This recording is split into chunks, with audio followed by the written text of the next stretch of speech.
Uruguai. A história desse importante rio começa no céu, em meio às nuvens. Nuvens que se formam ao longo dos paredões da Serra Geral Catarinense e se desmancham sobre o campo dos padres em torno do Morro da Igreja.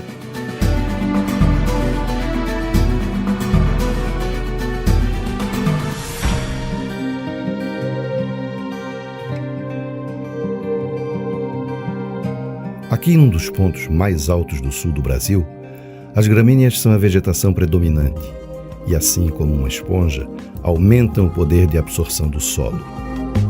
Nessa região, nos deparamos com terrenos extremamente alagados e também com montanhas e vales profundos que recortam a borda do Planalto com seus paredões verticais de rochas basálticas.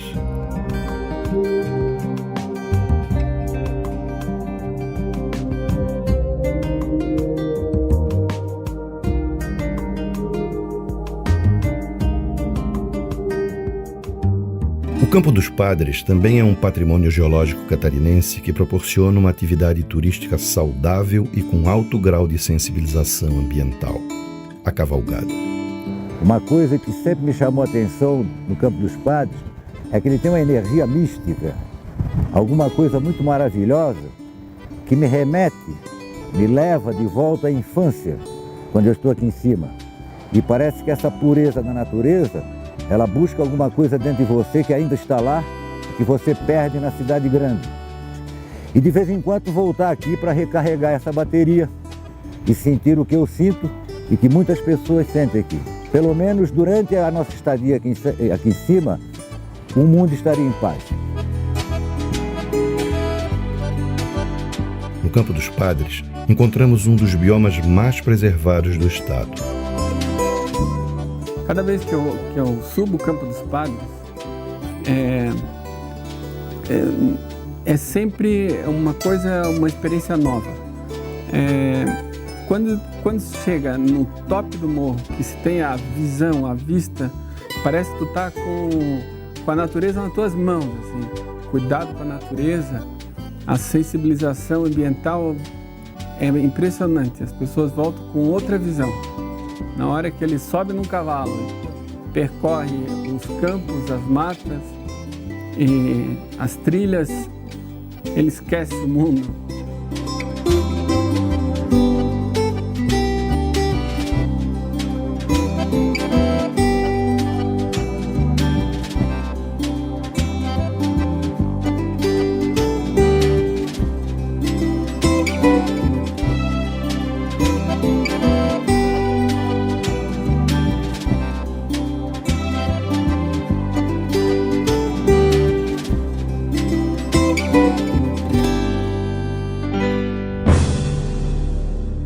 Há milhões de anos, grandes paredões conduzem as águas para o lado oeste da Serra Geral, alimentando o aquífero Guarani e formando a maior bacia hidrográfica do território catarinense.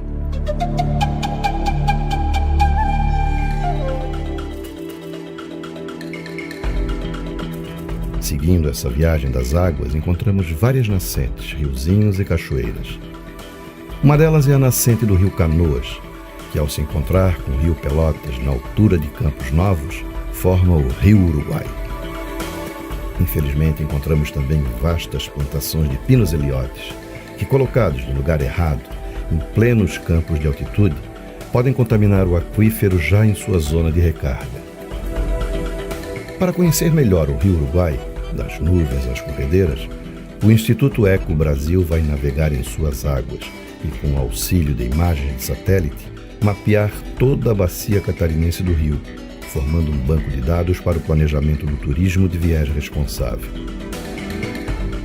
Nós vamos fazer a amostragem nessa região aqui, ó, tá? Por várias razões. Primeiro, nós estamos pegando uma área que vai ser impactada pela construção dessa barragem, dessa usina geradora de energia aqui, mas é uma área de amostragem que eu acho que pode valer por todo o rio, porque pega a corredeira, pega as curvas dos rios, pega a parte mais reta, parte plana, parte com montanha, né?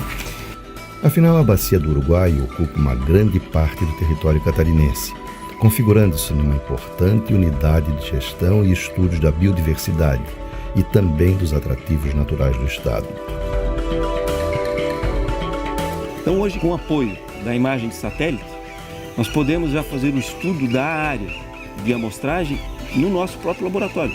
Então, antes de ir para o campo, pela imagem de satélite, a gente faz um voo de reconhecimento, né, dentro do laboratório pela área de estudo e definimos qual o tamanho dessa área amostral. Isso aí é economia de tempo, de recursos, né, que hoje em projetos de pesquisa estão cada vez mais escassos, né? Então a gente tem que trabalhar isso com muita parcimônia.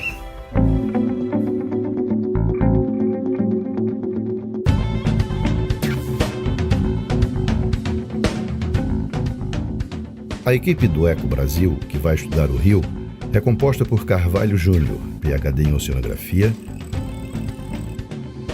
Nicole Ferreira, pesquisadora do Projeto Lontra, e Marcelo Tossati, coordenador de logística do Projeto Lontra.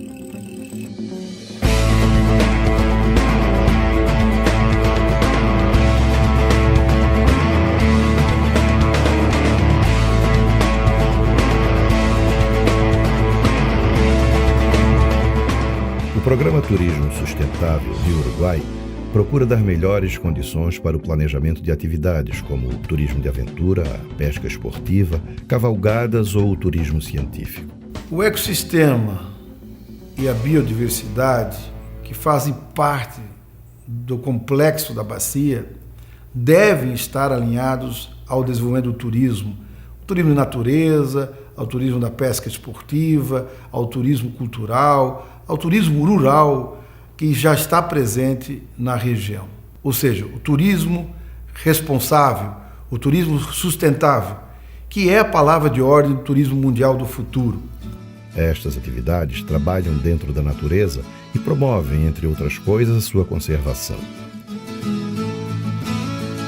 O velho Uruguai ainda oferece outra possibilidade de turismo: a sua história.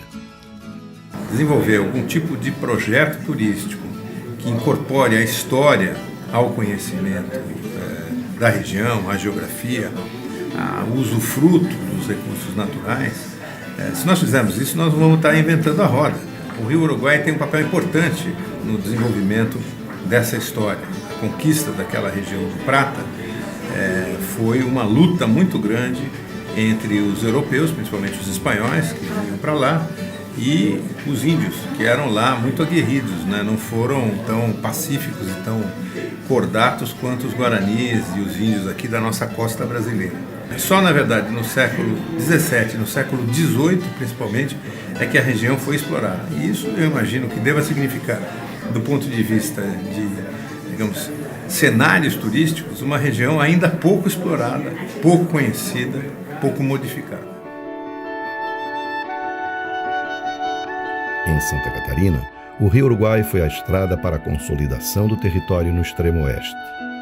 Usando a lógica de sua época, os primeiros colonizadores viveram da extração e do comércio da mata nativa, utilizando o rio como meio de transporte para escoar uma enorme quantidade de madeira. Naqueles tempos, muitas vidas foram construídas e também destruídas no jogo das pranchas de madeira que flutuavam amarradas sobre a correnteza do rio. A história comprida das balsas.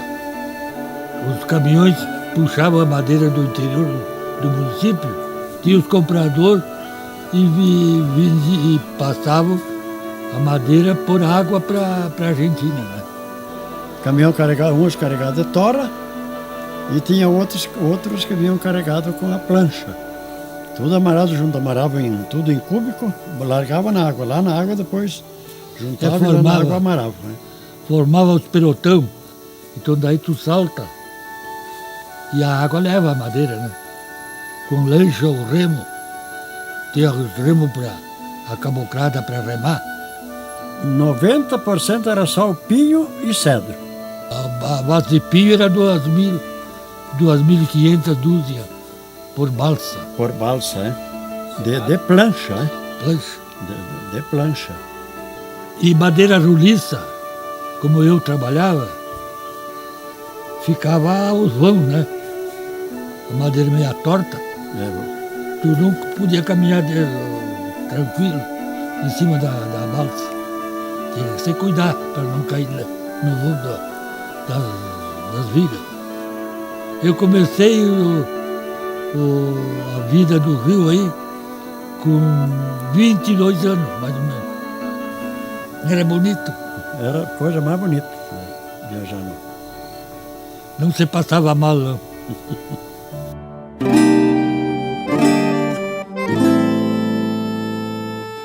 Os pinheirais do Brasil meridional foram explorados de forma intensiva desde a Primeira Guerra Mundial até o ano de 1970. Era muito bonito de ficar numa planchada aqui, onde a gente tinha balsa para soltar. E daí vinha o pessoal de cima, de Itá, de Porto Goiôem, todos os parceiros, e daí chamavam onde é que é a balsa, quem é o dono da jangada, né? Vão até onde? Vão descer o salto de noite, de dia. E a maioria dos peões antigamente, quando era de Siumamuque, voltavam de trem até Santa Bárbara. Mas às vezes, quando a gente estava lá em São Borja, e a água estava boa, daí os próprios compradores de madeira pagavam mais um tanto para levar ela até na Uruguaiana, Barra do Guaraí.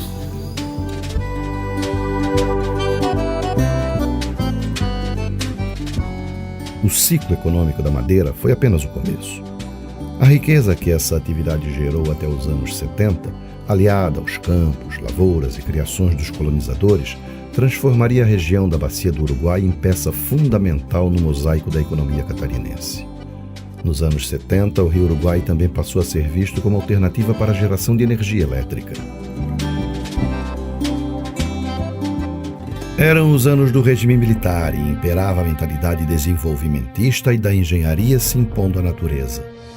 O planejamento econômico a longo prazo apontava para uma forte demanda energética na região. Então nada melhor do que explorar um rio de nascente muito alta e vales profundos em quase todo o seu curso. Cada construção de barragem gera debates na sociedade, que nem sempre é ouvida, respeitando o princípio do uso múltiplo dos recursos naturais. Afinal, uma atividade não pode ser desenvolvida em detrimento de outra, mas elas podem ser complementares. Não é à toa que hoje a prática de um turismo mais comprometido com o futuro, de pouco impacto ambiental, surge como uma importante alternativa econômica para a região do Uruguai.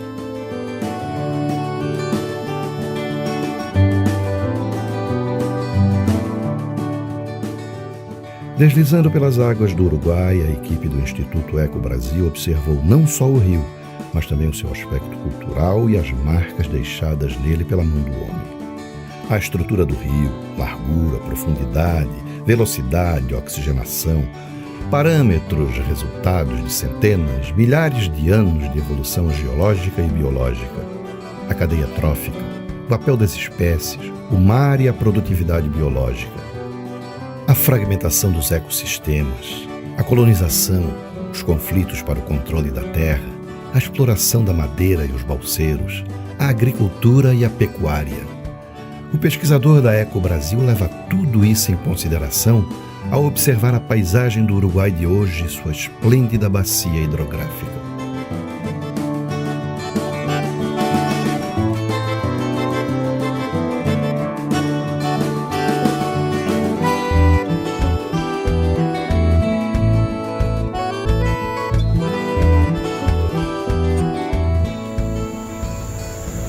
Júnior, uma pegada aqui.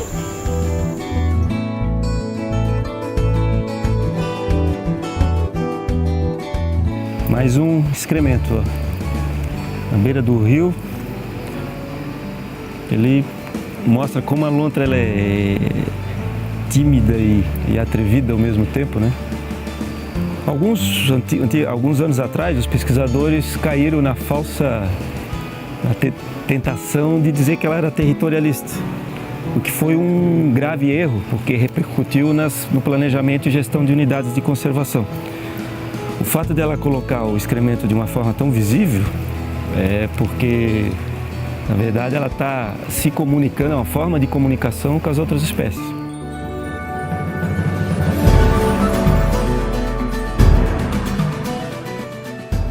No começo da nossa aventura, cavalgamos em meio às nuvens do Campo dos Padres e nos encontramos com uma das nascentes do rio Uruguai. Também conversamos com os intrépidos balseiros que transportavam a madeira extraída das margens do rio e constatamos como as barragens mudam a sua paisagem. Além disso, acompanhamos a equipe do Instituto Eco Brasil e a sua expedição em busca das lontras do rio Uruguai.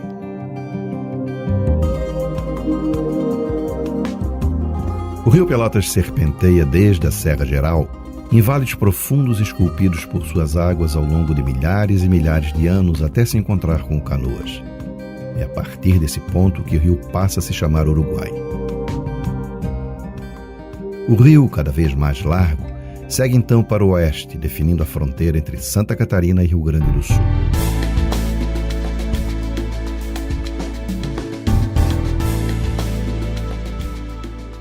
Em muitos pontos desse percurso, as águas do velho Uruguai correm rápidas, a não ser quando encontram os lagos formados pelas barragens de Barra Grande, Machadinho, Itá e a usina da Foz do Chapecó, que passará a funcionar a partir de 2011. Ao longo do rio Uruguai também encontramos fontes de águas termais, graças à geologia da bacia hidrográfica e ao aquífero Guarani. Fontes hidrominerais comparáveis às melhores águas termais do mundo. Essas águas possuem qualidades hidrominerais e afloram do interior da Terra a uma temperatura média de 38 graus centígrados nos balneários de Piratuba, Itá, Águas de Chapecó e no balneário da Ilha Redonda, em Palmitos, situado na área de amostragem da expedição do programa Turismo Sustentável Rio Uruguai. Com certeza, esse projeto que estamos desenvolvendo no município de Palmitos, especificamente aqui na Ilha Redonda, onde nós estamos perto da natureza, água termal, água medicinal de boa qualidade, e esse Rio Uruguai, que é uma maravilha extraordinária que a natureza nos deu, nós queremos justamente que esse projeto divulgue a nossa região, toda a nossa potencialidade, para que nós possamos trazer mais turistas, viver em contato com a natureza. Esse turista vai dinamizar a economia local e vai trazer, com certeza, grandes investimentos para a nossa região e para Palmitos.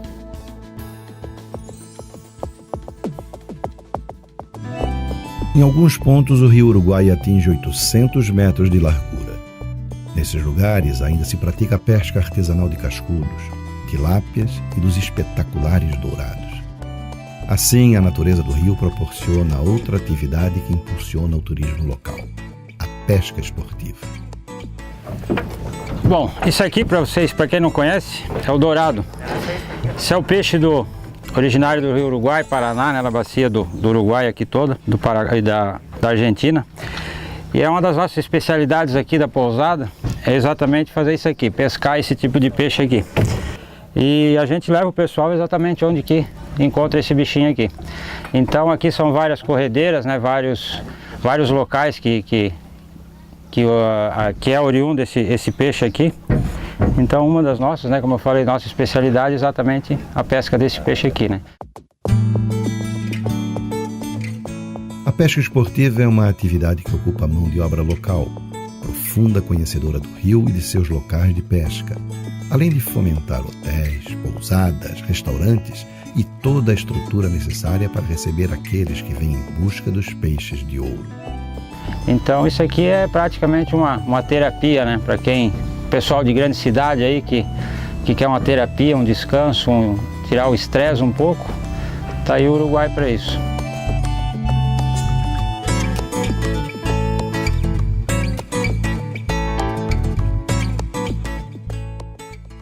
Esse espaço do tamanho do Rio Uruguai, que é para nós aqui da região Universo, está acontecendo a primeira gincana da pesca diversificada, aonde cada equipe deverá pescar o maior número de espécies possíveis, e é esse o ponto que vai fazer com que a equipe seja vencedora. Vendo essa magnitude que tem nos oferecido os participantes da gincana, ou seja, da primeira gincana da pesca diversificada, aonde todos que participam pescam todos os tipos de peixes que possuem no rio. E é esse o objetivo, para que nós possamos mostrar a todos a vida que o rio possui.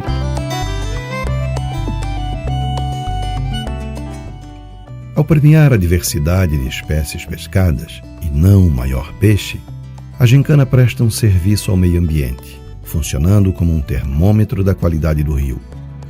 Quando o número de espécies pescadas diminui de um ano para o outro, é sinal de que algo está errado. Há alguns anos, as águas do rio Uruguai sofriam com a poluição dos dejetos da suinocultura e defensivos agrícolas. Recentemente, com a diminuição das lavouras e o crescimento da criação de gado, a qualidade das águas e da pesca no Uruguai melhorou e foi percebida por aqueles que dependem do rio. Olha o porquê que o rio está melhorando. Olha aqui, olha ali, ó. Isso aqui era tudo lavoura. Plantava o quê? Feijão, milho, fumo. E hoje é tudo pastagem, ó. Imagina isso aqui, uma lavoura, terra solta. Qualquer chuva trazia terra e o veneno junto. Toda a extensão do rio, se tu olhar, virou tudo pastagem. Daí porque o rio melhorou a qualidade e porque hoje a vida que ele tem hoje aqui, ó, 8 anos atrás, 9, 10 por aí, não existia mais.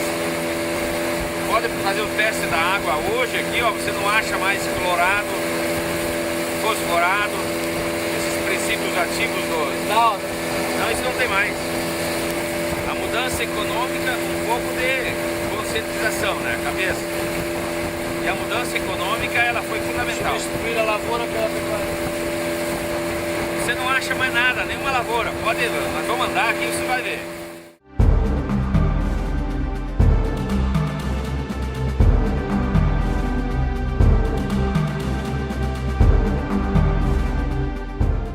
As águas que compõem o Uruguai caíram das nuvens e já passaram por charcos, riachos, cachoeiras, vales, cidades, fazendas, corredeiras, lagos e vertedouros. Navegando nessas águas, a equipe do Instituto Eco Brasil está em busca da lontra e de outros indicativos naturais para formar um panorama mais preciso e atual da saúde do rio.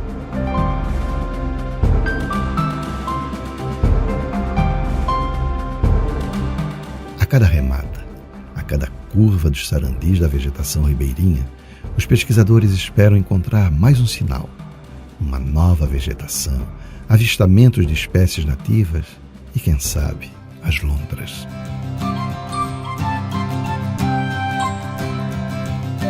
O rio Uruguai é muito rico em peixes. E isso atrai várias espécies de aves pescadoras, como o biguá, vários tipos de garça, o martim pescador e andorinhas que bebem água e apanham os insetos na superfície.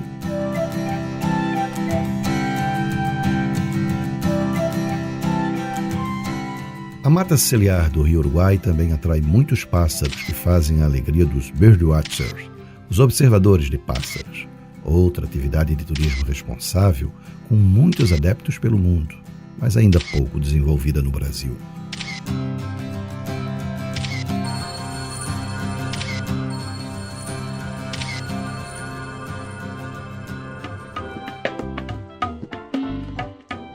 De repente, numa prainha da barranca do rio, um outro habitué do rio decide aparecer.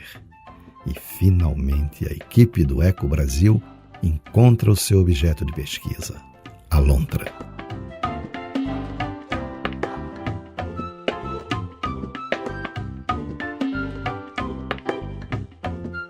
A equipe está contra o vento que atrapalha a percepção do olfato aguçado da lontra.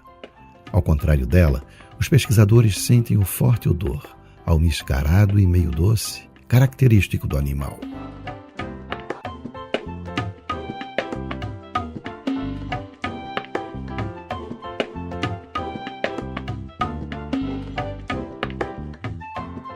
A lontra é um carnívoro e topo de cadeia trófica, ou seja, ele é o maior predador nesse ambiente. A ocorrência da espécie neste local é um bom indicador da condição do rio. O conteúdo do excremento que a lontra deposita nos ambientes que frequenta irá servir também para análise de DNA. Assim, os pesquisadores podem estimar a população da espécie no ecossistema do Uruguai. Esse é um excremento de lontra que nós trouxemos lá do Rio Uruguai. Mas por que vocês pegam os excrementos de lontra? Bom, agora então eu vou te mostrar para quê. Nós pegamos para várias coisas, né? Uma delas, a principal, é nós sabermos o que ela come. Tá?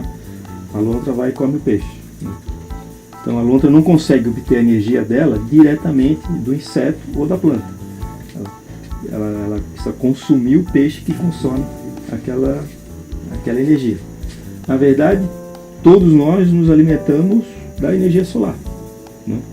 Que ela é transformada através da fotossíntese, colocada dentro da cadeia trófica e fica disponível para todos os animais dentro da cadeia. Até a lontra.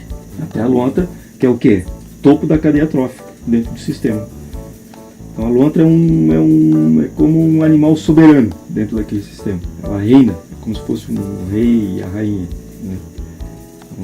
Hoje ela pode ser um indicativo da qualidade do sistema ali dentro. Por isso que é importante a gente estar estudando a lontra, né? Então eu vou te explicar como é que a gente faz para chegar nesse ponto, de descobrir o que ela come. Primeiro nós vamos pegar o excremento, nós vamos colocar dentro dessa peneira aqui, tá? Segura a peneira, vou botar ele aqui para nós lavarmos ali na torneira.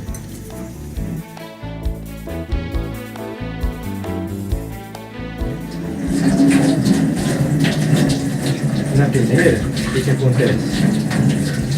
Todas as partes duras que ela comeu vai ficar retido. A gente já pode ver que tem algumas escamas. Nós vamos pegar aqui algumas amostras, colocar aqui, né? Esse lavado já fica bem mais fácil, né? Com as escamas, a gente pode saber o que ela comeu. Tá? Como é que a gente faz isso? Nós temos aqui uma tabela de escamas de peixe. Então aqui nós temos vários peixes que são representados pelas escamas. Aqui é a tilápia, aqui é a traíra, aqui é o cará, aqui é a tainha. Tem também o dourado, os peixes que ocorrem lá no Rio Uruguai. Nós tivemos cuidado de capturar o peixe, tirar a escama para depois comparar com a escama que está no excremento. Vamos dar uma olhadinha aqui nessa aqui. Agora a gente está olhando essa escama, a lupa ajuda, né? Mas comparando aqui com a tabela, dá para ver que ela comeu um cará. Exato. Porque cada escama do peixe, ela como se fosse uma impressão digital.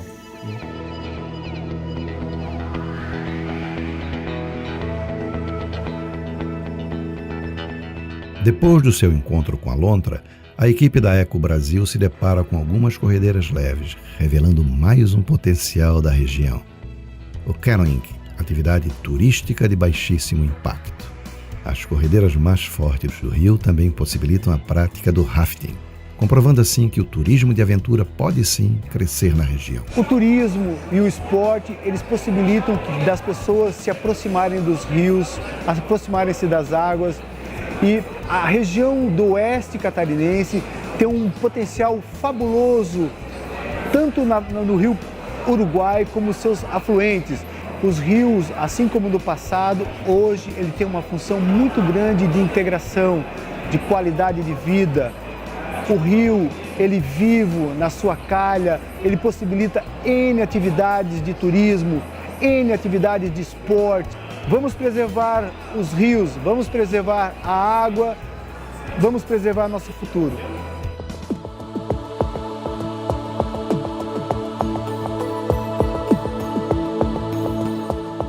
Depois de vivenciar as nuances e as muitas faces do velho Rio Uruguai, a equipe do Instituto Eco Brasil completa sua jornada pelo trecho de amostragem da expedição, alcançando a última cidade catarinense acariciada pelo rio, Itapiranga.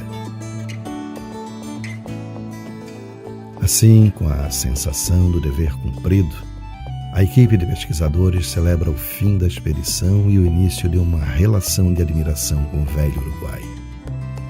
O rio, por sua vez, brinda os seus novos companheiros com as cores do seu espetacular pôr do sol, refletido nas águas que um dia foram nuvens.